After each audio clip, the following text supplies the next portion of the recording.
వినిపించట్లేదు.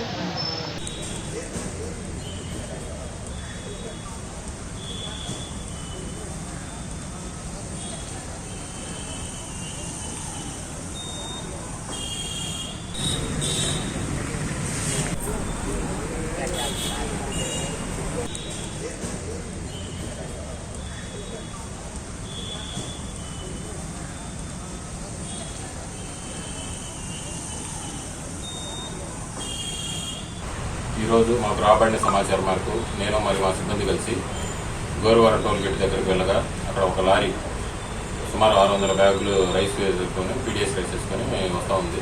అంతటా లారీ ఓనర్ని లారీ డ్రైవర్ని అదుపులో తీసుకొని రైస్ని స్వాధీనపరుచుకున్నాము. తదుపరి ఇది పీడిఎస్ రైసా లేదని చెప్పి సివిల్ సప్లై వారి వద్ద రిపోర్ట్ తీసుకొని దాని మీద దర్యాప్తు.